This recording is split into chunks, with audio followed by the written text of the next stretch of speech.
y'all joining us this afternoon. Obviously, we got a lot going on, but hey, it's fun to be in our new media room and out of my home office or up in the suites. We thought we'd save y'all the glare coming through the windows. Come down and use it. Well, I wanted to ask, now that the American come out with their decision, do you, it's a two-part question. One, do you anticipate trying to get 4 out-of-conference games? And if so, do you feel like that North Carolina Georgia Tech games you can still somehow salvage them? Are they talking in talks with you about that as well? I know the ACC is still trying to figure things out. I expect that we'll learn something pretty quick as they finalize their schedule. Very optimistic about the Georgia Tech game in particular. I think that the way our fans travel, even in a lower capacity situation, we're all probably looking at. We're an attractive home game for them. I know our coaches and student athletes and our fans are really excited about that game. So very optimistic about that one, and still waiting to learn more about North Carolina. And in terms of the rest of the non-conference, my goal is to fill 12 games before the start of the season. Obviously, there's a lot of unknowns with COVID-19. I think that there's a chance we could lose games.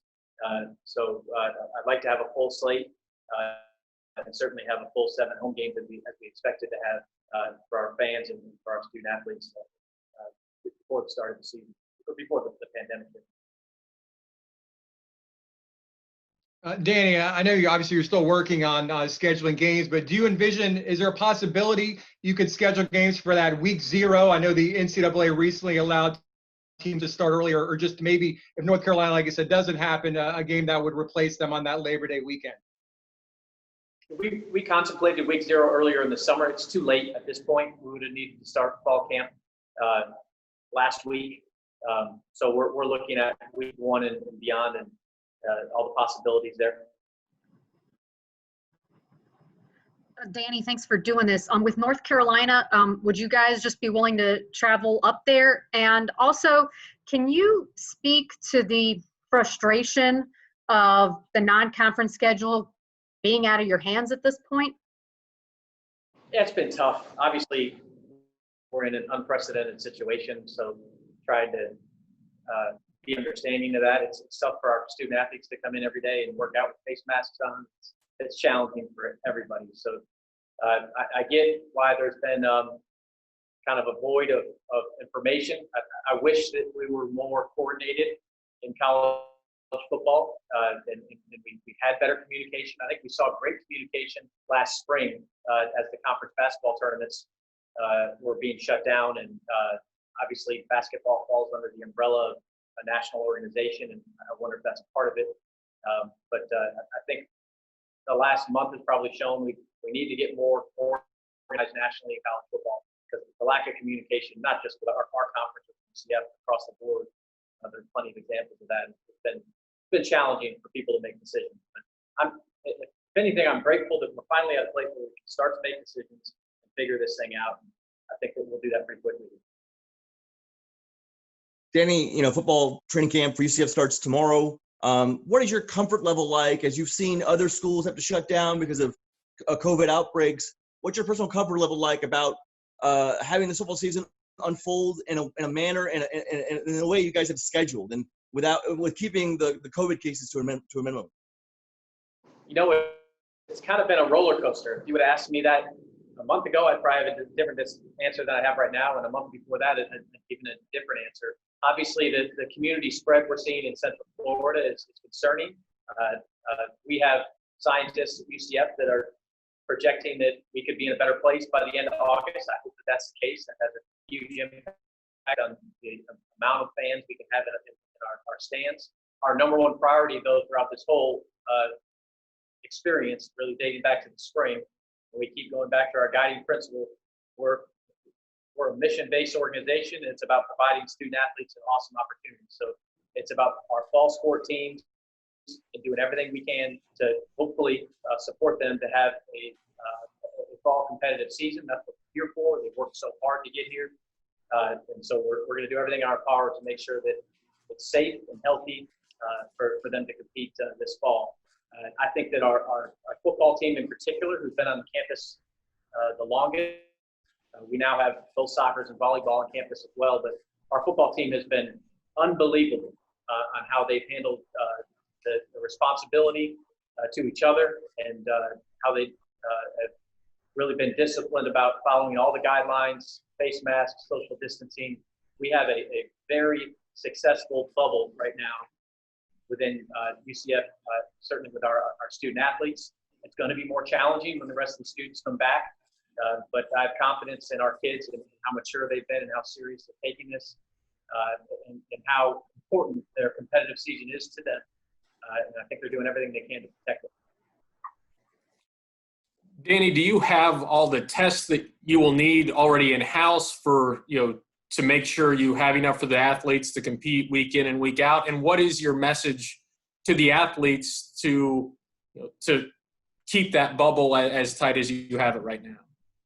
Number one, it's kind of for them to continue to do what they've been doing. I spoke to our football team last night and reiterated that they've been great, and it's going to be hard as a college kid to go through a fall semester and be as disciplined as they're going to have to be. But for us to play these competitive seasons for all fall sports, that's what's going to need to happen.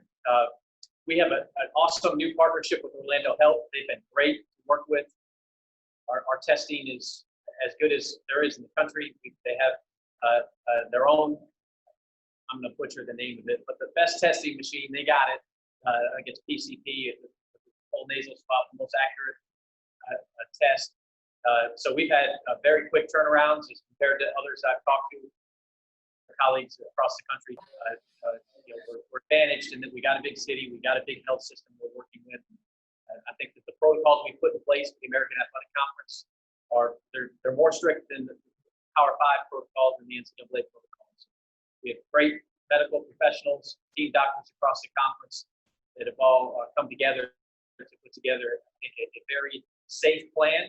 We keep saying, there's no way to eliminate the risk of this virus. But I think that we're doing everything we can to reduce it as much as possible. Danny, we've heard from players from the Pac-12 and the Big Ten voicing their concerns about playing this year. I'm wondering if any players have come to you with concerns about playing, how much listening you've done, and how much listening you will continue to do to the players. I'm sorry? To the players, how much listening have you done with the players? How much will you continue to do? Yeah, we've done a ton of open forums as an athletic department. I've been on several of them, not just on COVID-19, but on the racial injustice conversation that's happening nationally. I think that we've made great progress. And I've done a lot of listening and learning. I did in my comments to the team yesterday, our football team, and I know our coaches in all of our sports, all of our fall sports have reiterated many times. We're going to continue to do that. If we have a student athlete that's uncomfortable, there's no mandatory. They don't have to compete this fall. We're going to honor their scholarship this academic year. We're not forcing any student athlete into doing something they're uncomfortable with. That's the last thing we want to do. We're working hard to try to support them because the vast majority, if not all of them, they want to play. They're passionate about their sport, and they want to play the season. But we get to a place where individuals get uncomfortable. That's their choice, not ours. And we're going to honor scholarship. I'm going to continue to remind them that, and I know our coaches are as well. Hey, Danny, walk us through the process if and when, hopefully this doesn't happen, but let's say, on a Thursday night or a Friday before you guys are set to travel, somebody does test positive and there's contact tracing that has to be done in the locker room and things like that. What is the process? How will that work? And how do you determine whether or not you'll be able to play a game like that if something like that were to happen?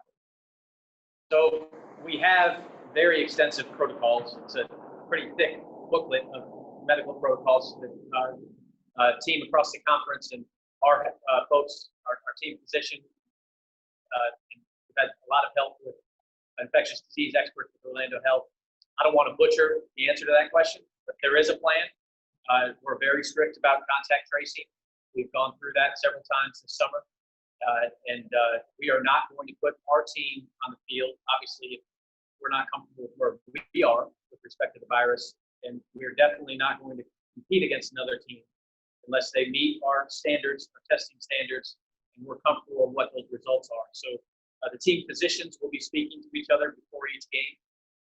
If there's going to be travel, obviously, for the visiting team. Before that visiting team gets on a plane or a bus, there will be dialogue, and there's going to have to be a comfort level that we're in a good place with respect to the virus, not just for student athletes, but for coaches, anybody that's on the sideline. We're also going to take steps to really eliminate as many people that aren't critical to the game from being on the sideline to make sure that keeping that bubble is safe as we possibly can. Hey, Danny, you've been pretty candid about the financial implications, but even if this plan goes off without a hitch, what kind of a hit will UCF athletics take? I mean, this is obviously unprecedented. It is. I think that it's going to be significant in any way. There's no scenario where, I'm again, my number one priority is I want to support these kids to have a fall season. How that plays out, we're working with county officials and health officials at UCF on what capacity numbers we can have with fans. We're getting to a place where we can communicate that to our season ticket holders. But obviously, we're on schedule to be sold out again this year, so we're going to have to work through that. And there's financial implications to that, but that's something I'm going to have to deal with on the back end as we figure it out. And I'm not the only AD in the country. I think all of us are going to have to figure out how we handle the financial impact. It's going to be significant, but it can't be a part of what's guiding our decisions. It's got to be about the student athletes. That's kind of what our focus is right now. We've got some work on scheduling to rebuild a full schedule, and we want to give them an opportunity to compete for another conference championship and a New Year's Day bowl game. Danny, from your perspective, why did the conference want to stick at 8 conference games and allow the non-conference as opposed to going to a conference-only setup? I was in favor of that model. I think that the current conference schedule gives us some flexibility with some off weeks and in the early part of the season, obviously, when it's going to be easier to get non-conference games. We made a commitment with our fan base several years ago to try to have 7 home games.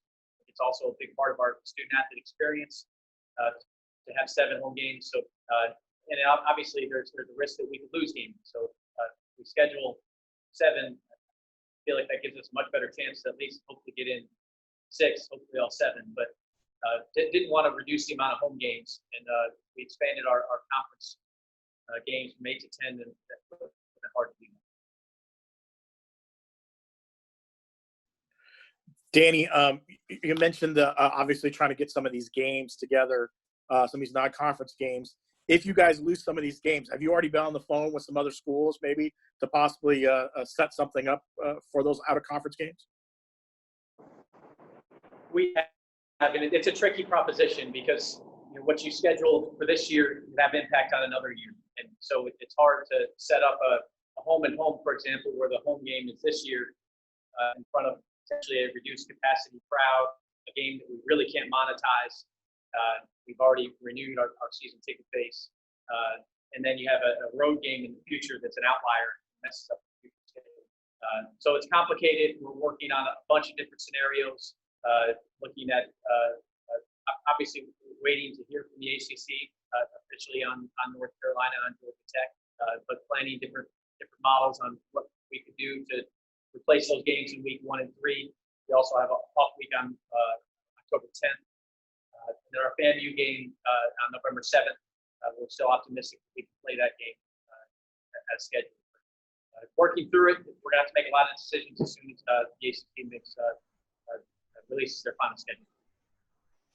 Danny, I know you want this season to happen for a number of reasons, but we saw yesterday McKenzie Milton's mom put out that he's at full health, some videos. How badly do you want it because of that to see McKenzie, get back onto the football field after everything he's been through? I've got so much joy just seeing McKenzie skipping around on our practice field this summer. Really excited for the news he just got. I don't know what that means in terms of playing football in the short term, and leave that up to him and our doctors and our athletic trainers. Really excited for him and not only for his future football career, but just the rest of his life. The doctor was just so pleased about how everything looks for him, how he's recovered, and I think it's an awful lot of good luck and blessings, but it's also a testament to a young man that has worked his tail off, grinded, and deserved everything, all the good news he's getting from a health standpoint. He's really worked for it. That, can you sort of speak to what his presence through this rehab and the work that he's done and his just being around the program the way that he has, what it's meant to the group, what it's meant to his teammates, just to the program in general, and sort of the example that he set?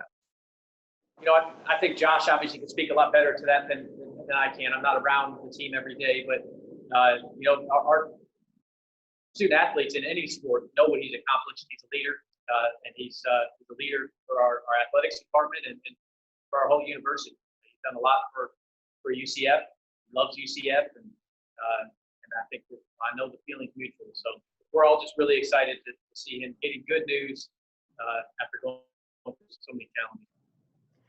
Danny, it sounds like from what you're saying, if you do get Georgia Tech and North Carolina, those two would be on the road, and then you would have 2 non-conference games at home? We contract North Carolina to play at home, and we're not in a position to reduce our number of home games, so we'll have to work through that.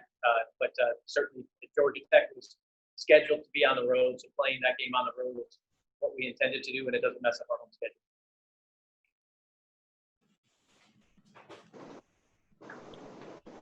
Yes, Danny, you've kind of addressed it, but in terms of the non-conference games that you're looking to, schools you're talking to, what are some of the characteristics you are looking at? Is travel a factor in something like that, a nearby school?